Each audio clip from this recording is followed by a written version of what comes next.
The Association of Chief Police Officers has acknowledged for the first time that some communities turn to gangsters to solve crimes or disputes instead of the local police force. The BBC's Donald McIntyre has been investigating this so-called community fixing, and he explained to me how it works. If you're in an estate, and typically a rundown estate with difficult problems, a sink estate would not be out of touch with this kind of issue.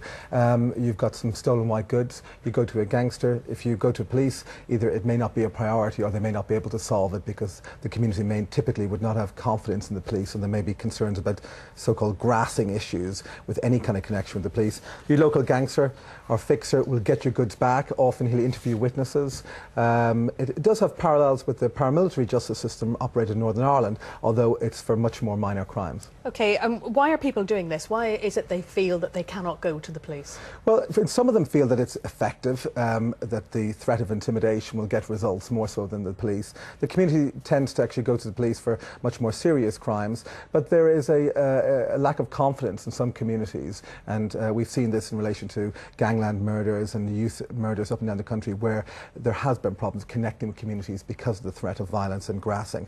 But the police themselves have said, and the Association of Police Chiefs have said, that they have redirected significant amounts of money towards neighbourhood policing, and they think this is getting results. The fact that they're acknowledging it shows that there is some sort of almost two-tier law system being set up in this country. Well, I've seen it and witnessed it personally. I've seen a Manchester gangster actually audaciously about to open his own police community station and buy second-hand police cars with police markings. I've seen him actually solve a child custody issue in Sheffield in concert with the police, and I've seen it in operation in Teesside in Glasgow, and even in West London in Chiswick of all places. So it seems that there's a shadow system in lots of areas, and now I suppose with some acknowledgement then perhaps more effort can be directed at kind of excluding the gangster from the justice system. Yeah, exactly, because we have to think about the dangers of that sort of system being set up. Well, clearly it's not healthy, because the gangster, in certainly the evidence that we've gathered, exacts a certain price. He exacts an omerta, a silence, a blind eye,